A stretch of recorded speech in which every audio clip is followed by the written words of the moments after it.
Bog muzičari i dobrodošli vi meni nazad na još jednu dozu rasprave o muzičkom biznisu i marketingu i strategijama i sustavima i sve to skupa.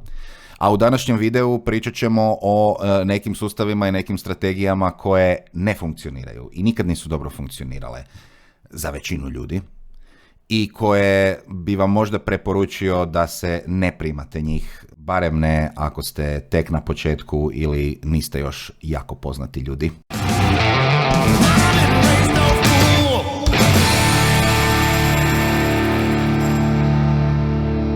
Pričamo o strategijama koje muzičari koriste od kad internet postoji, to jest od kad smo počeli iskorištavati internet na taj način za promociju i od kad se stvorio pojam streaminga i Spotify-a i svih tih platformi i kad su ljudi počeli utjecati na njih. Znači to ovo pričamo sada o dvije strategije koje jako često ljudi pokušavaju koristiti, ali koje jako često imaju ili nemaju rezultate. Start up, cash in, sell out, bro down.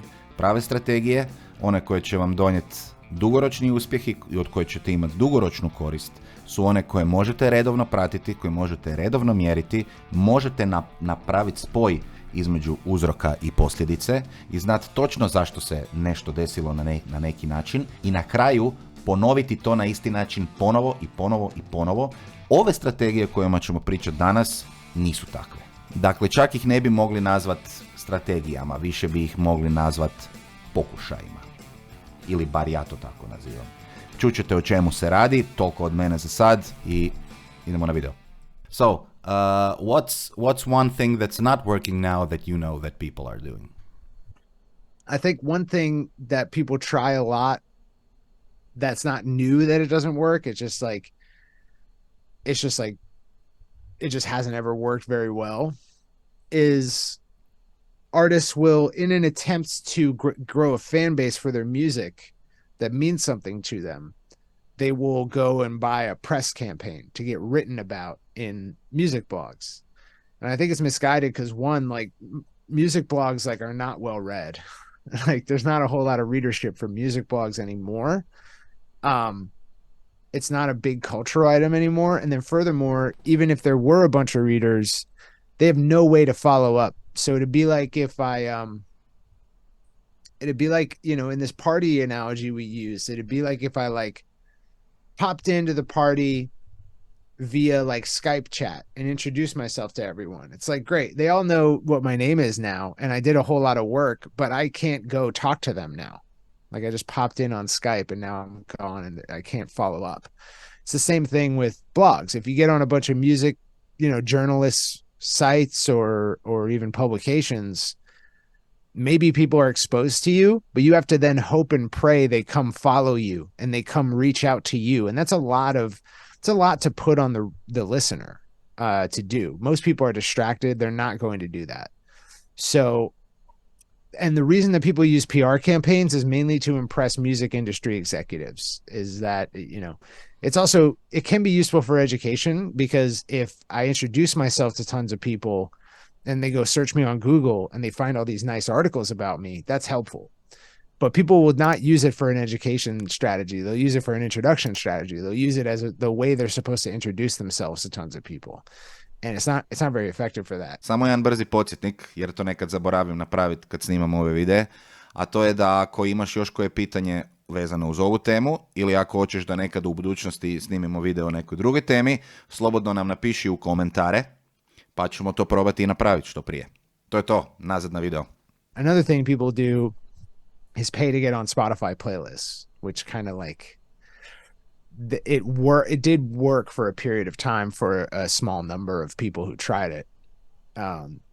But I would say by and large, a majority of cases, it's bad for your Spotify profile long term, and it's not probably going to get you any new fans. And even if it does, they're worth maximum 4 cents per month. And you can't get them off of Spotify and you can't communicate with them. So it's kind of why did you build? Yeah, we talk about Spotify like a data black hole. Yeah.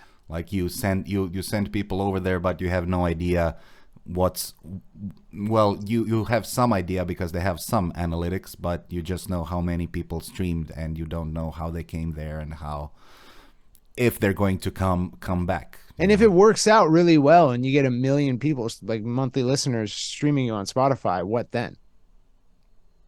Because you like that doesn't it not only doesn't guarantee how do you progress the relationship with those people? Right. You just send them there and they're hanging out and that's it.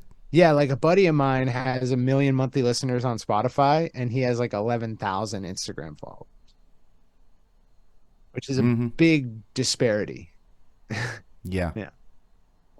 Yeah, it's interesting. So now there are people that will like find you on streaming platforms, like maybe through Discover Weekly or Release Radar or something, or someone tells them about you, but they'll never Google you up, find you on Facebook, on Instagram, on TikTok. Yeah. Is that something you see regularly in your business, or? Yeah, well, Spotify is kind of this walled garden where it's very difficult, like, and almost like there's no incentive for users of Spotify to go to the, like, they're listening to a track, maybe it's on a playlist. There's not really an incentive for them to even know what the name of the artist or the name of the song is. It plays, they like it, but there's 1,000 more songs that are going to play that they might like coming. So it's not a very... And then you forget the first one. Right. It's not a very good environment to get people to pay attention to what you're doing or create a relationship with them. And then even if they do find out the name of the artist and the song, they're just going to add it to their library. They're not going to go to your page, go to the links section that's buried in the about section, and then try to find links to follow. Like, that's very unlikely. And you don't have a way to influence that. No. Yeah. And you're at the mercy of Spotify in terms of, and the user in terms of like how much you get to capitalize on any success there. So yeah. Well, they have merch links now and ticketing links and stuff like that, but it's still Merch Bar.